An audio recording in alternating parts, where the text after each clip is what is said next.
നമസ്കാരം എല്ലാവർക്കും. ഇന്നത്തെ വീഡിയോയിൽ നമ്മൾ ഷെയർ ചെയ്യാൻ പോകുന്നത്, അതായത് നമ്മൾ ഒരു റിവ്യൂ ചെയ്യാൻ പോകുന്ന ഈ പ്രോഡക്റ്റ് എന്ന് പറയുന്നത് ഇൻഹേൽ എന്നൊരു കമ്പനിയുടെ ഒരു കട്ടിംഗ് മെഷീനാണ്. നിങ്ങൾക്ക് ഇവിടെ കാണാവുന്നതാണ്, ഒരു ടേബിൾ സോയാണ്. വലിയൊരു പാക്കിനുള്ളിലാണ് നമുക്കിത് ഡെലിവറി കിട്ടുന്നത്. ഇൻഹേലിൻ്റെ തന്നെ ആ ഒരു വലിയൊരു പാക്കിനുള്ളിൽ തന്നെയാണ് നമുക്കിത് ഡെലിവറി കിട്ടുന്നത്. അതിനോടൊപ്പം തന്നെ ഇങ്ങനെയാണ് ഈ ഒരു കട്ടിസോ നമ്മൾ ഓപ്പൺ ആക്കി കഴിഞ്ഞ് കഴിയുമ്പോൾ ഇരിക്കുന്നത്. പക്ഷേ ഇതിനോടൊപ്പം തന്നെ ഞാൻ ഒരു കാര്യം സൂചിപ്പിച്ചോളട്ടെ. ഈ ഒരു കട്ടിംഗ് മെഷീൻ മേടിച്ച് എൻ്റെ ആ ഒരു എക്സ്പീരിയൻസ് എന്ന് വെച്ച് കഴിഞ്ഞാൽ റിയൽ എക്സ്പീരിയൻസാണ് ഞാൻ നിങ്ങളോട് ഷെയർ ചെയ്യാൻ ഉദ്ദേശിക്കുന്നത്. ഈ ഒരു എക്സ്പീരിയൻസ് എന്ന് വെച്ച് കഴിഞ്ഞാൽ വളരെ ബാഡായിട്ടുള്ള ഒരു എക്സ്പീരിയൻസാണ് നമുക്ക് ഇതിൽ നിന്ന്, ഈ ഒരു മെഷീനിൽ നിന്ന് നമുക്ക് കിട്ടിയിരിക്കുന്നത്. നമ്മുടെ കണ്ണിലും മറ്റും പൊടി ഒക്കെ കയറാതിരിക്കാൻ വേണ്ടിയിട്ട് ഒരു പ്രൊട്ടക്ടർ. അതുപോലെ തന്നെ തടിയൊക്കെ കട്ട് ചെയ്യുന്ന സമയത്ത് നമുക്ക് ലാസ്റ്റിൽ അതിൻ്റെ ചീളുകൾ തെറിക്കാനുള്ള സാധ്യതയുണ്ട്. അപ്പോൾ നമ്മുടെ കണ്ണിൽ പതിക്കാതിരിക്കാൻ വേണ്ടി ഇത് നല്ലൊരു സംഭവമാണ്, നല്ലൊരു പ്രൊട്ടക്ഷൻ സംഭവമാണ്. പക്ഷേങ്കിൽ ഇതിൻ്റെ ഫിക്സിങ് അത്ര പോരാ.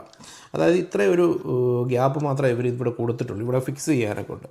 ഈ ഒരു പോർഷനിൽ ഇത് ഫിക്സ് ചെയ്യാനുള്ള ആ ഒരു കണക്ഷൻ വരുന്ന ഇത്രയും ഒരു പോർഷൻ മാത്രമേ വരുന്നുള്ളൂ. അതുകൊണ്ട് തന്നെ ഇത് വളരെ ബുദ്ധിമുട്ടാണ്. നമുക്ക് ഇതിപ്പം ഇവിടെ ഇങ്ങനെ കയറ്റി ഫിക്സ് ചെയ്യുന്ന കാര്യം വളരെ ബുദ്ധിമുട്ടാണ്. ഇത് നമ്മൾ വർക്ക് ചെയ്തുകൊണ്ടിരിക്കുന്ന സമയത്ത്, കട്ട് ചെയ്തുകൊണ്ടിരിക്കുന്ന സമയത്ത് ഇവിടുന്ന് വിട്ടുപോകാനുള്ള സാധ്യത വരെയുണ്ട്. അപ്പം അത് വളരെ ഡേഞ്ചറായിട്ടുള്ളൊരു സംഭവം തന്നെയാണ്. മെയിൻലി ഞാൻ ആദ്യമായിട്ട് എനിക്ക് കിട്ടിയ ഒരു ബാഡ് എക്സ്പീരിയൻസ് എന്ന് പറഞ്ഞു കഴിഞ്ഞാൽ, അതായത് നമുക്കിപ്പോൾ ഈ ഒരു പോർഷൻ, ഇതിൻ്റെ ഈ ടേബിൾ സോയുടെ ഈ ഒരു പോർഷൻ, ഇതിൻ്റെ ബ്ലേഡാണ്. ഈ ഒരു പോർഷനിൽ നമുക്ക് ഡസ്റ്റ് കളക്ട് ചെയ്യാനുള്ള ഒരു ഓപ്ഷൻ അവർ കൊടുത്തിട്ടുണ്ട്. അത് വളരെ നല്ലൊരു സംഭവമാണ്. പക്ഷേങ്കിൽ എന്താണ് പ്രശ്നം എന്ന് വെച്ച് കഴിഞ്ഞാൽ, ഈ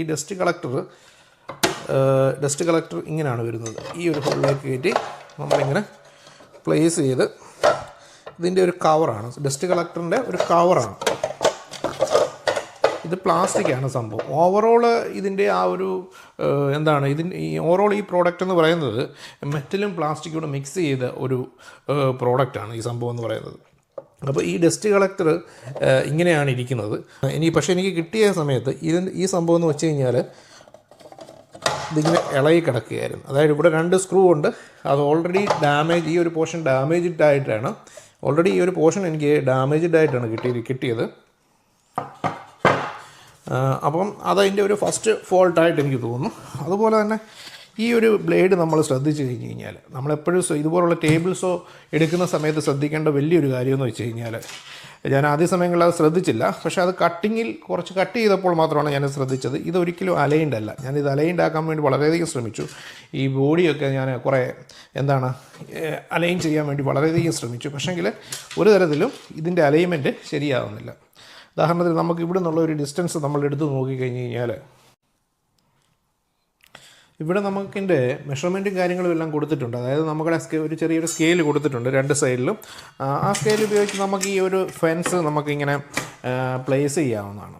നമ്മൾ അത്യാവശ്യം ഇപ്പോൾ ആദ്യമായിട്ട് നമ്മൾ ഈ ബ്ലേഡ് ഒന്ന് ചെക്ക് ചെയ്യാൻ വേണ്ടിയിട്ട് ഞാൻ ഇതൊന്ന് പ്ലേസ് ചെയ്തിട്ട് നമുക്ക് ഈ ഒരു ഡിസ്റ്റൻസ്, അതായത് ബ്ലേഡിൽ നിന്നുള്ള ആ ഒരു ഡിസ്റ്റൻസ് ഈ 2 പോർഷനും സെയിം ആക്കി വെച്ചുകൊണ്ട്, അതായത് അലൈൻ ചെയ്ത് വെച്ചുകൊണ്ട് ഞാൻ ഇതിൻ്റെ ബ്ലേഡിൽ നിന്നുള്ള ഡിസ്റ്റൻസ് 2 സൈഡിൽ നിന്നും ഇങ്ങനെ ഒന്ന് ചെക്ക് ചെയ്ത് നോക്കിക്കഴിഞ്ഞപ്പം, അതായത് ഈ ബ്ലേഡ് ഇങ്ങനെ അലൈൻഡാണ്.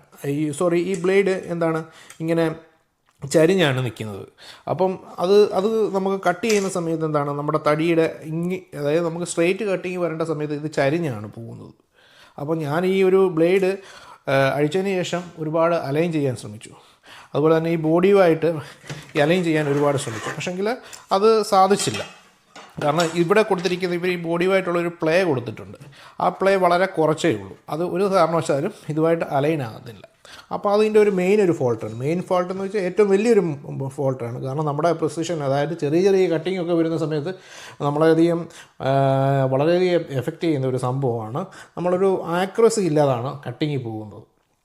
മെഷീനോടൊപ്പം കൊടുത്തിരിക്കുന്ന സംഭവങ്ങളെല്ലാം വളരെ അടിപൊളിയാണ്. അതായത് നമുക്ക് ഇതൊരു 45 ഡിഗ്രിയിൽ നമുക്കിത് കട്ട് ചെയ്യുവാൻ പറ്റും. 90 ഡിഗ്രി, 45 ഡിഗ്രി. അതുപോലെ തന്നെ ഇതിൻ്റെ ബ്ലേഡ്, അതായത് ഈ ബ്ലേഡ് എന്ന് പറയുന്നത് 200, ഇതിൻ്റെ ഡയ എന്ന് പറയുന്നത് 200 ആണ്. 800 വാട്ട്സിൻ്റെ ഒരു മോട്ടറാണ് ഇവർ പ്ലേസ് ചെയ്തിരിക്കുന്നത്. അതുപോലെ തന്നെ നമുക്കിപ്പോൾ ഇങ്ങോട്ട് നോക്കിക്കഴിഞ്ഞ് കഴിഞ്ഞാൽ ഇവിടെ ഇങ്ങനെ വളരെ വൃത്തിയായിട്ട് തന്നെ നമുക്ക് ഇതിൻ്റെ ഒരു സ്വിച്ചും കാര്യങ്ങളും, ഓണും ഓഫ് സ്വിച്ചും കാര്യങ്ങളും എല്ലാം ഉണ്ട്. പിന്നെ ഇതിനകത്ത് എടുത്തു പറയത്തക്ക ഒരു സംഭവം, ഇതാണ് നമ്മുടെ ആംഗിൾ അലൈൻമെൻറ്റ് എന്ന് പറയുന്നത്. ഇതിങ്ങനെ റൊട്ടേറ്റ് ചെയ്ത് കഴിഞ്ഞാൽ നമുക്ക് ഇതിങ്ങനെ അഡ്ജസ്റ്റ് ചെയ്ത് കഴിഞ്ഞാൽ ഇതിങ്ങനെ ലൂസാക്കിക്കൊണ്ട് നമുക്കിങ്ങനെ ഇത് തിരിച്ച് കഴിഞ്ഞ് കഴിഞ്ഞാൽ നമ്മുടെ ഈ ബ്ലേഡ് നമുക്ക് ഇങ്ങനെ വളച്ചെടുക്കുവാൻ പറ്റും. ഇവിടെ ഇപ്പം ഈ ബ്ലേഡ് നമുക്ക് ഇവിടെ ഇങ്ങനെ അഡ്ജസ്റ്റ് ചെയ്ത് കഴിഞ്ഞാൽ ഈ ഒരു ലിവർ നമുക്ക് അഡ്ജസ്റ്റ് ചെയ്ത് കഴിഞ്ഞാൽ ഈ ബ്ലേഡ് നമുക്കിങ്ങനെ ടിൽറ്റ് ചെയ്യാൻ പറ്റും. ഇത് നമുക്കിങ്ങനെ ഇവിടെ ഇങ്ങനെ നമുക്കിൻ്റെ ആംഗിൾ അഡ്ജസ്റ്റ്മെൻറ്റ് വരുന്നുണ്ട്. ഇവിടെ ഒരു ആരോയും കാര്യങ്ങളും ഒക്കെ കൊടുത്തിട്ടുണ്ട്. പക്ഷെങ്കിൽ ഞാൻ ഇതിൻ്റെ ആരോ വെച്ച് 0 ഡിഗ്രിയിൽ സെറ്റ് ചെയ്തതിന് ശേഷം ഞാനിത് ഒരു തടിയൊന്ന് ട്രയൽ കട്ട് ചെയ്യാൻ നോക്കി. പക്ഷെങ്കിൽ ആ ഒരു കറക്റ്റ് ആംഗിളിലല്ല കട്ടാകുന്നത്. അതായത് കറക്റ്റ് 45 ഡിഗ്രിയാണ് നമുക്ക് ഇവിടെ വെച്ചതിന് ശേഷം, ഇതിപ്പോൾ ലൂസാക്കിയതിന് ശേഷം ഇതിപ്പോൾ 45 ഡിഗ്രിയിൽ നമ്മൾ ഈ ആരോ കൊണ്ടുവന്നതിന് ശേഷം ഇത് കട്ട് ചെയ്യുകയാണെന്നുണ്ടെങ്കിൽ നമുക്കൊരു കട്ട് ചെയ്യാൻ വേണ്ടിയിട്ട് നമ്മൾ ഇതിങ്ങനെ ടൈറ്റ് ചെയ്യണം. എപ്പോഴും ശ്രദ്ധിക്കേണ്ട കാര്യം, ഈ ബ്ലേഡ് നമ്മൾ ടിൽറ്റ് ചെയ്ത് കഴിഞ്ഞാൽ ഉടനെ തന്നെ ടൈറ്റ് ചെയ്യണം. അല്ലാത്ത പക്ഷേ അത് വളരെ ഡേഞ്ചറാണ്. അത് മെഷീൻ വർക്ക് ചെയ്തുകൊണ്ടിരിക്കുന്ന സമയത്ത് ഓട്ടോമാറ്റിക്കലി ടിൽറ്റ് ആയി കഴിഞ്ഞ് കഴിഞ്ഞാൽ അത് വളരെ ഡേഞ്ചറായിട്ടുള്ളൊരു സംഭവമാണ്. അപ്പം ഇതിപ്പോൾ നമുക്ക് കാണാവുന്നതാണ്. ഇവിടെ ഇങ്ങനെ ബ്ലേഡ് ഇങ്ങനെ ടിൽറ്റ് ആയിട്ടുണ്ട്. ഇങ്ങനെ ഞാൻ ടിൽറ്റ് ചെയ്ത് കട്ട് ചെയ്യുന്ന സമയത്ത് എനിക്ക് ശ്രദ്ധിക്കാൻ പറ്റിയ ഒരു കാര്യമെന്ന് വെച്ച് കഴിഞ്ഞാൽ, എനിക്ക് ലഭിച്ച ഒരു എക്സ്പീരിയൻസ് എന്ന് പറഞ്ഞു കഴിഞ്ഞാൽ, ഈ ആ ഒരു 45 ഡിഗ്രി എന്നിവർ മെൻഷൻ ചെയ്തിട്ടുണ്ടെങ്കിൽ നമുക്ക് ആ ഒരു കറക്റ്റ് 45 ഡിഗ്രി അതിലുള്ള ആക്യുറസി കിട്ടുന്നില്ല. അതായത് അതിൻ്റെ അർത്ഥം എന്ന് പറഞ്ഞു കഴിഞ്ഞാൽ, അതായത് നമുക്ക് ഇവർ പ്ലേസ് ചെയ്തിരിക്കുന്ന ഈ ഒരു പ്ലാറ്റ്ഫോമും ഈ മെഷീനുമായിട്ടുള്ള ആംഗിൾ ഒരുപാട് വ്യത്യാസങ്ങളുണ്ട്. കറക്റ്റ് ഒരു 0 to 90 ഡിഗ്രിയിലല്ല ഇവർ ഈ മെഷീൻ പ്ലേസ് ചെയ്തിരിക്കുന്നത്. അതിൻ്റേതായിട്ടുള്ള പ്രശ്നങ്ങൾ നമുക്ക് കട്ടിങ്ങിൽ വരുന്നുണ്ട്. ഇതിപ്പം തിരിച്ച് ഞാൻ 0 ഡിഗ്രിയിലേക്ക് പ്ലേസ് ചെയ്തിരിക്കുകയാണ്. അപ്പം പക്ഷേങ്കിൽ ഇതിൻ്റെ ഡിസൈൻ ഇപ്പോഴും എനിക്ക് ഇഷ്ടപ്പെട്ടു. വളരെ കോമ്പാക്റ്റ് ആയിട്ടുള്ള ആ ഒരു ഡിസൈനും കാര്യങ്ങളും വളരെ ഹാൻഡിയാണ്. നമുക്ക് ഇത് പോർട്ടബിൾ ഒരു ഡിവൈസാണ്. വളരെ ചെറിയ ഒരു ഹാൻഡി ആയിട്ടുള്ള ഒരു മോട്ടറാണ്. അതുപോലെ തന്നെ നമുക്ക് ഇതിന് അഥവാ നമുക്കൊരു പ്ലാറ്റ്ഫോമിൽ പെർമനൻ്റായിട്ട് ഫിക്സ് ചെയ്യണമെന്നുണ്ടെങ്കിൽ അതിനുള്ളൊരു ഓപ്ഷനും അവർ കൊടുത്തിട്ടുണ്ട്. ഇവിടെ 4 സ്ക്രൂ ഇതിനോടൊപ്പം തന്നെ കൊടുത്തിട്ടുണ്ട്. മൊത്തത്തിൽ ഈ മെഷീന് ഇവർ കൊടുത്തിരിക്കുന്ന ഫീച്ചേഴ്സ് അനുസരിച്ച് വളരെ നല്ലൊരു പ്രോഡക്റ്റാണ്. പക്ഷേങ്കിൽ അത് ശരിയായിട്ടുള്ള രീതിയിൽ വർക്ക് ചെയ്തിരുന്നു എങ്കിൽ മാത്രം. പക്ഷേ ഇത് ചെയ്യാത്തിടത്തോളം കാലം നമുക്ക് ഒരിക്കലും അത് ഒരു നല്ല മെഷീനാണെന്ന് പറയാൻ പറ്റുകയില്ല. ഒരുപക്ഷെ എനിക്ക് കിട്ടിയ ഈ ഒരു പർട്ടിക്കുലർ പ്രോഡക്റ്റ് മാത്രമായിരിക്കാം പർട്ടിക്കുലർ പ്രോഡക്റ്റിലുള്ള കംപ്ലൈൻറ്റും ആയിരിക്കാം. ആംഗിൾ കട്ട് ചെയ്യാനുള്ള സംഭവമുണ്ട്. അപ്പം ഇതുപോലെയൊക്കെയുള്ള അത്യാവശ്യം ഇതിന് വേണ്ട അക്സസറീസും കാര്യങ്ങളും എല്ലാം തന്നെ ഈ മെഷീനുള്ളിൽ തന്നെ പ്ലേസ് ചെയ്തിട്ടുണ്ട്. പക്ഷേ ക്വാളിറ്റി വൈസ് ഞാൻ നോക്കിക്കഴിഞ്ഞാൽ വളരെ പൂറാണ് എന്ന് തന്നെ വേണം പറയാം. കാരണം ഇതെല്ലാം വളരെ ചീപ്പായിട്ടുള്ള പ്ലാസ്റ്റിക്കാണ്. ഇതെല്ലാം വളരെ പെട്ടെന്ന് തന്നെ പൊട്ടിപ്പോകുന്നതാണ്. നമ്മൾ അതിനൊരു ഉദാഹരണം ഞാൻ കാണിച്ചു തരാം.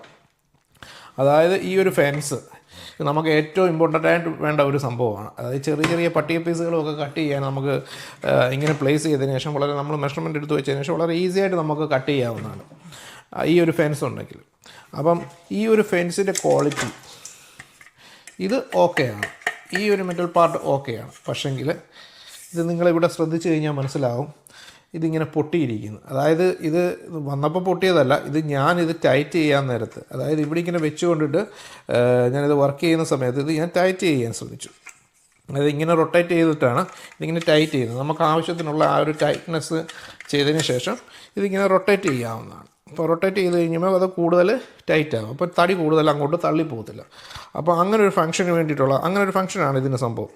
അപ്പം എന്ത് പറഞ്ഞാലും ശരി, പക്ഷേ ഈ ഒരു സംഭവം നമുക്ക് ശ്രദ്ധിച്ച് കഴിഞ്ഞാൽ മനസ്സിലാവും, ഇത് വളരെ വെറും ചീപ്പായിട്ടുള്ള പ്ലാസ്റ്റിക്കാണ്. വെറും ചീപ്പ് എന്ന് വെച്ചാൽ വെറും ചീപ്പ്, പിള്ളേരുടെ കളിപ്പാട്ടത്തിലുള്ള അതുപോലെ അതിനേക്കാൾ വെറും ചീപ്പായിട്ടുള്ള പ്ലാസ്റ്റിക്കാണെന്നാണ് എനിക്ക് തോന്നുന്നത്. കാരണം ഇതും കൊണ്ട് ജസ്റ്റ് ഞാനൊന്ന് ഒരു 2 റൊട്ടേഷൻ കഴിഞ്ഞ് കഴിഞ്ഞപ്പോഴത്തേന് ഈ സാധനം ബ്രേക്കായി ഇത് ഊരിങ്ങി പോകുന്നു. അപ്പോൾ ഇത് യൂസ്ലെസ് ആണ്. ഇത് പിന്നെ നമുക്ക് സ്കെയിലായിട്ട് വല്ലതും ഇങ്ങനെ വെച്ച് ഉപയോഗിക്കാം, അത്രേ പറ്റത്തുള്ളൂ. അങ്ങനെ ആ ഒരു സ്റ്റേജിലേക്ക് ഈ ഒരു സംഭവം എത്തിയിരിക്കുകയാണ്. അങ്ങനെ മൊത്തത്തിൽ നമ്മൾ ഈ മെഷീൻ നോക്കിക്കഴിഞ്ഞ് കഴിയുമ്പം ആകെ മൊത്തത്തിൽ എനിക്ക് വളരെ ബാഡായിട്ടുള്ളൊരു എക്സ്പീരിയൻസാണ് ഈ മെഷീനിൽ നിന്നും എനിക്ക് കിട്ടിയിരിക്കുന്നത്. അങ്ങനെ ഒരു എന്താണ് കറക്റ്റായിട്ടുള്ളൊരു കട്ടിങ് ക്വാളിറ്റിയും ഒരു പ്രിസിഷനും വേണം നമുക്ക്. പ്രിസിഷനുമാണ് നിങ്ങൾ ഉദ്ദേശിക്കുന്നതെങ്കിലും നമ്മൾ നല്ലൊരു പ്രോഡക്റ്റിലേക്ക് പോകുന്നതാണ് ഏറ്റവും നല്ലത്. ഇതുപോലെയുള്ള ഇതൊരു ബഡ്ജറ്റ് ഫ്രണ്ട്ലി പ്രോഡക്റ്റാണ്. ഞാനൊരു ട്രൈ ചെയ്യാൻ വേണ്ടി മേടിച്ചതുള്ളേ ഉള്ളൂ.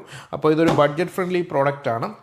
പക്ഷേ ഈ ഒരു പർട്ടിക്കുലർ മിഷൻ ഇങ്ങനെ ആയിരുന്നതുകൊണ്ട് എല്ലാം അങ്ങനെ ആയിരിക്കണമെന്നുമില്ല. പക്ഷേ എൻ്റെ ആ ഒരു എക്സ്പീരിയൻസാണ് ഞാൻ നിങ്ങളുടെ കൂടെ പങ്കുവച്ചിരിക്കുന്നത്. ഇതുപോലെയുള്ള ഹോണസ്റ്റ് റിവ്യൂസ് കാണുവാൻ വേണ്ടി നിങ്ങൾക്ക് ഈ ഒരു ചാനൽ സബ്സ്ക്രൈബ് ചെയ്യാവുന്നതാണ്. നിങ്ങൾ തരുന്ന സപ്പോർട്ടാണ് ഞങ്ങളുടെ പ്രചോദനം. ഇതുപോലെയുള്ള വീഡിയോ ചെയ്യുവാനുള്ള പ്രചോദനം നിങ്ങളുടെ സപ്പോർട്ടുകൾ മാത്രമാണ്. അതുകൊണ്ട് thank you for all watching this video. Thank you.